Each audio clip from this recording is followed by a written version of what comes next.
Hai guys, Assalamualaikum warahmatullahi wabarakatuh. Hari ini kegiatannya yaitu jemur-jemur gombal. Kain meja kembal. Suka-suka gue gitu loh. Kain meja kembal. Ini malu guys. Saya tahu dia malu, memang sengaja saya kasih video karena dia itu malu karena nggak ada make up. Oke, kayaknya masih banyak guys. Aku mau kerja dulu, nanti kita lanjut Q&A sama ini bocah ya, yang sok-sok menyek belenyek ya. Nanti kita Q&A. Gimana sih pengalaman kerja menjadi seorang TKW di luar negeri?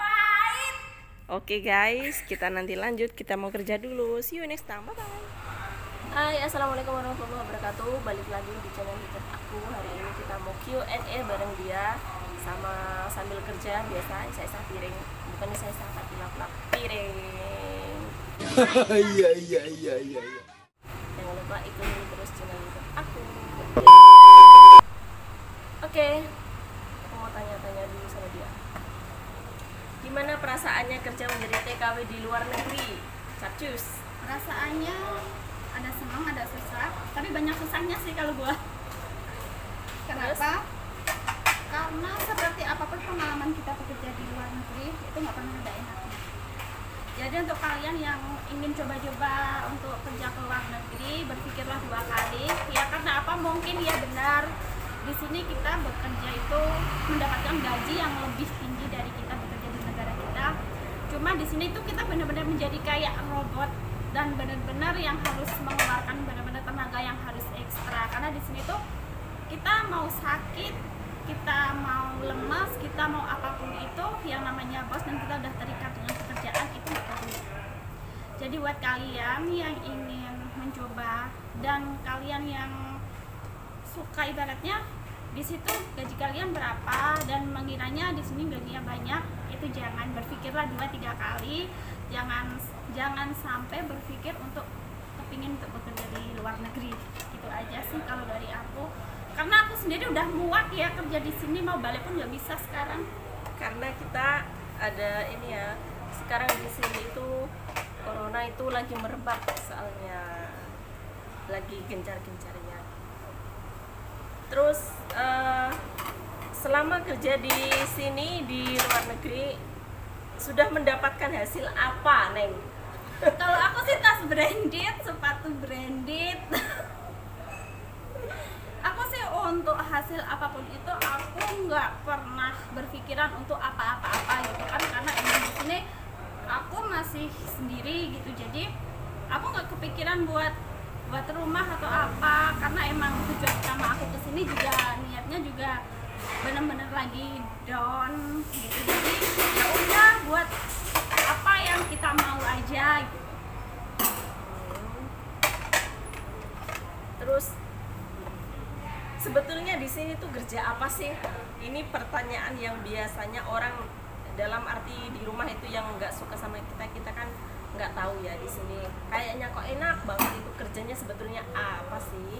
Dan kegiatan dari bangun tidur sampai mau tidur itu apa semuanya? Jelasin, Neng. Nggak, jadi gini ya. Kebanyakan orang melihat kita, khususnya buat orang yang satu desa sama aku, yang mengiranya di sini aku tuh bekerja yang gini-gini. Dengerin ya. Kalian tuh salah, benar. Di saat kita bekerja, kita udah mulai bekerja, kita emang harus seprofesional mungkin kita bekerja. Karena emang di sini tuh kita bekerjanya di resto, jadi emang sebisa mungkin kita tuh harus rapi, harus perfect. Tapi asal kalian tahu, dari cara kita make up, dari cara berpenampilan kita, itu nggak berarti kita bekerja yang seperti ini. Itu nggak sama sekali. Dan untuk kalian yang menilai kalau nggak seperti ini, kenapa harus berpakaian yang semini mungkin gitu? Nggak adakah pertanyaannya kalau orang yang berpakaian pendek mesti di luar negeri kerjanya seperti ini? Tapi asal kalian tahu, setiap bos, setiap resto, setiap di mana tempat kita bekerja, di situ ada ketetapan cara kerja masing-masing. Dan emang kita sebagai pekerja ya kita cuma bisa mengikuti peraturan bos. Karena gini ya, di luar negeri itu nggak kayak di Indonesia. Mungkin kalau di Indonesia dengan berpakaian yang mini itu akan menjadi hal negatif di mata orang-orang. Tapi kalau di sini itu udah menjadi hal yang biasa, apalagi kita bekerja di salah satu restoran Cina. Jadi mau nggak mau emang kita harus mengikuti bos maunya yang seperti ini, karena semua karyawan juga seperti itu gitu. Jadi jangan kalian berpikir kita kerja di sini dengan pakaian kita yang pendek, dengan kita yang setiap hari make up. Dan kalau di sini ada juicy, bener-bener pakai kayak yang heels, pakai yang bener-bener terbuka. Jangan berpikir kita di sini kerja seperti ini, karena di situ adalah ketetapan dari resto. Tuh dengerin yang nggak tahu, jangan mengambil apa ya, kayak kesimpulan sendiri menilai seseorang yang nggak tahu sebenarnya kayak gimana sih tempat kerjanya, kayak gimana sih sistem kerjanya, kayak gimana sih peraturan kerjanya itu. Jangan suka itu mengambil mengecas, jangan suka mengambil kesimpulan sendiri tuh teman-teman. Terus kegiatannya apa Neng? Kalau baru bangun tidur sampai mau tidur itu kegiatannya apa aja? Oh oke. Jadi gini, kemarin ada salah satu orang yang sempat benar-benar viral gitu. Di situ dia mengatakan bahwa aku di sini bekerja yang enggak gitu kan. Singgirnya. Di sini mengatakan bahwa kita bekerja yang enggak gitu. Asal kalian tahu ya, di sini kita bekerja dari mulai jam 11. Jam 11 kita udah mulai bekerja. Kita kerja di resto dan bangun tidurnya dulu. Bangun tidur itu kegiatannya apa aja? Jadi mulai kita bangun tidur, di situ kita udah beres-beres rumah. Kita kayak yang ya udah gimana sih wajarnya orang bersihin rumah gitu. Kita jam 7 kita tuh udah harus bangun, kita harus udah beres-beres rumah. Jam 7 sampai setengah 8 ya, enggak terus jam 7, tapi kebanyakan itu setengah 8. Terus di situ sampai pukul 9 kita selesai, terus kita mandi. Habis itu nggak seenak yang kalian pikir, ibaratnya aduh udah berangkat di resto, udah sampai sana udah enak ini itu, tapi enggak. Kalau untuk orang Indonesia tersendiri bekerja di negara orang lain tuh mesti dibedakan. Jadi kita bekerja tuh bener-bener over. Yang lain mulai bekerja itu mereka udah tinggal bekerja aja, tapi di saat kita berangkat ke resto kan kita harus bersih resto dulu, harus menyiapkan semuanya dulu. Dan yang lain datang resto, yang lain ya udah tinggal masuk aja, nggak kayak kita itu kerja itu setiap tempat kerja itu punya peraturan sendiri-sendiri ya teman-teman ya.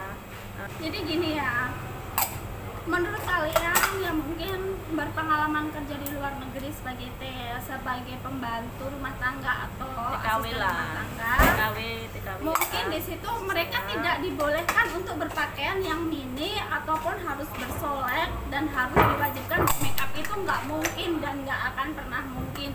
Jadi dari sudut pandang mereka yang setiap harinya kita berpakaian seperti ini, kita make up itu, dan kenapa kita nggak sama mereka gitu. Tapi emang kenyataannya pekerjaan kita tuh lain-lain. Jadi jangan mengira, jangan menilainya dari sebelah pihak, dari pengalaman satu orang yang udah bekerja di sini gitu. Kok tonggolnya aku kok pucat, kok nggak pernah make up, kok nggak pernah make up gitu kan. Nah, aku tanya dia kerjanya di apa, dia bekerja sebagai pengasuh bayi. Untuk satu hal yang harus kalian tahu, nah misalnya teman kalian bekerja di luar negeri, mereka ya umum gitu, tapi mereka nggak pernah make up, lain sama kita. Itu yang menjadi udah pikiran kalian tuh udah kemana-mana, kayak yang tonggolnya aku kayak gini, kamunya kok kayak gini, itu mesti seperti ini. Jangan ya. Nasib orang di luar negeri itu nggak sama teman-teman ya. Kalau aku sih ngelihatnya sih, kita di rumah itu seperti apa kelakuan kita, perbuatan kita, nanti di lain tempat kita pun mesti dapat yang sama. Kalau kita baik mesti kita dapat yang baik-baik. Kalau kita nggak baik dapatnya juga pun yang nggak baik gitu. Jadi tetaplah berpikiran positif thinking, karena nggak semua orang yang bekerja di sini itu mempunyai seperti ini. Oh iya, dan satu hal lagi, orang yang bekerja di luar negeri mesti mempunyai pasangan lain. Di sini aku patahkan semuanya. Kenapa? Di saat mereka mempunyai pasangan lain atau enggak itu tergantung dari awal mula mereka mempunyai komitmen dalam hubungan.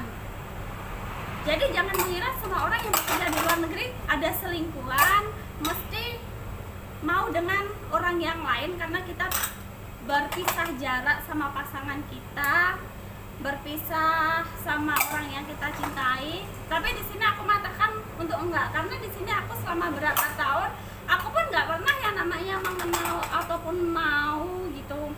Itu tergantung dari diri kita sendiri. Kalaupun ada orang yang seperti itu, ya itu kepribadian dari orang itu masing-masing. Tapi kalau untuk aku pribadi di situ enggak sama sekali. Karena apa? Semua itu tergantung di diri kita dan tergantung di komitmen di mana kita menjalani hubungan pertama dengan orang yang kita sayangi.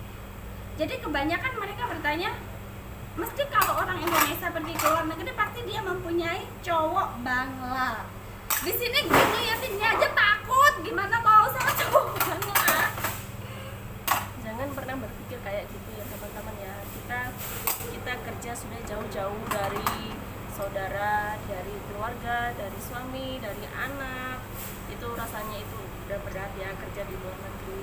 Terus ditambahin lagi gosip-gosip yang gak jelas dan sama sekali nggak bener. Itu kan buat kita sih sebetulnya kalau kita nggak ngerasa ngelakuin nggak apa-apa juga, tapi kan kasihan kalau yang nggak pernah keluar, kasarannya itu udah kerja susah-susah jadi TKW kayak rumah tangga, kayak pengasuh baby, tapi betul-betul nggak ada sistem komunikasi untuk dia menghubungi keluarga, menghubungi suami anak, masih difitnah yang kayak gitu kan rasanya sakit banget teman-teman. Jadi jangan suka mengambil kesimpulan kalau kalian itu nggak pernah tahu bagaimana situasi dan kondisi kerjaannya itu masing-masing. Itu jangan sampai mengambil kesimpulan sendirilah. Kasihan teman-teman kita yang kerja sini baik-baik, akhirnya kena dampak negatif yang kalian sendiri yang bikin. Maka sampai di sini mungkin kita bisa lanjut. See you next time. Bye-bye. Assalamualaikum warahmatullahi wabarakatuh.